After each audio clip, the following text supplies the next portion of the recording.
थकित को शांति का वचन। भाई भक्त सिंह के द्वारा फरवरी 16। हे यहोवा के सब भक्तों, उससे प्रेम रखो। भजन संहिता 31 का 23 पद। हमें मसीह की दुल्हन के रूप में तैयार रहने की आवश्यकता है ताकि हम परमेश्वर के प्रेम की सराहना कर सकें और वापस उससे प्रेम कर सकें। हम जैसे हैं ऐसे हमारे पास परमेश्वर के प्रेम को समझने की क्षमता बहुत कम है।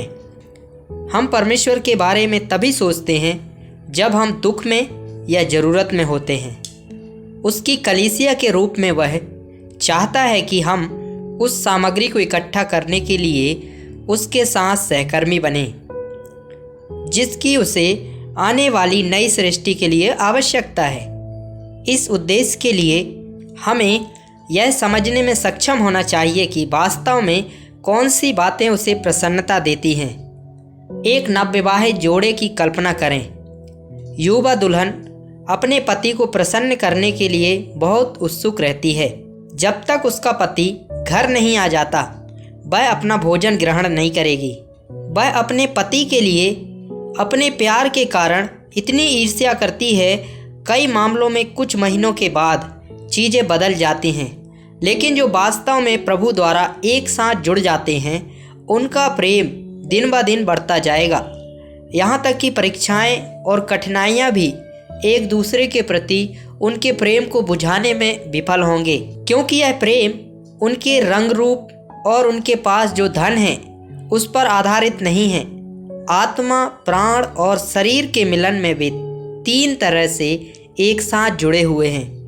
जो डोरी 3 तागे से बटी हो वह जल्दी नहीं टूटती। सवोपदेशक 4 अध्याय का 12 पद।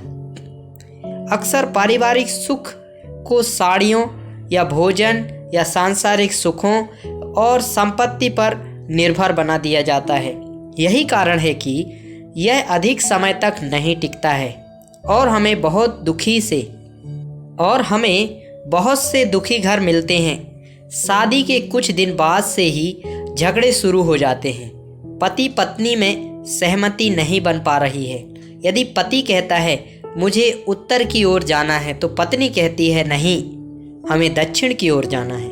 दूसरी ओर जो लोग प्रभु द्वारा एक साथ जुड़े हुए हैं उन्हें बहस करने की कोई आवश्यकता नहीं। वे परमेश्वर की इच्छा को खोजने के लिए अपने घुटनों पर चलते हैं।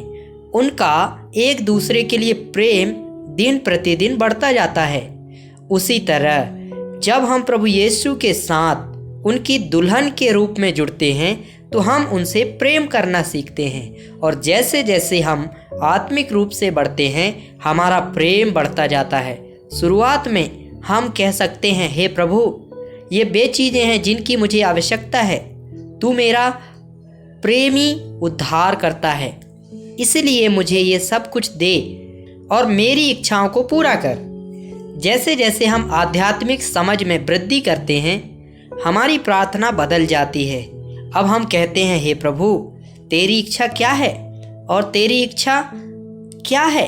मुझे बताओ कि कौन सी चीज़ें तुम्हें प्रसन्न करती हैं और मैं उन्हें करूँगा। अपने प्रभु को प्रसन्न और संतुष्ट करने से हमें बहुत आनंद मिलता है। हम उसकी आज्ञा मानते हैं, दबाव से नहीं बल्कि अपनी स्वेच्छा से। प्रभु की आज्ञा मानना आसान हो जाता है क्योंकि हमें पूरा भरोसा है कि वह हमसे ज़्यादा जानता है। वह आदि से अंत जानता है। उसका मार्ग सिद्ध है और वह मेरे मार्ग को सिद्ध बनाता है। भजन संहिता 18 का 30 से 32 पद तक।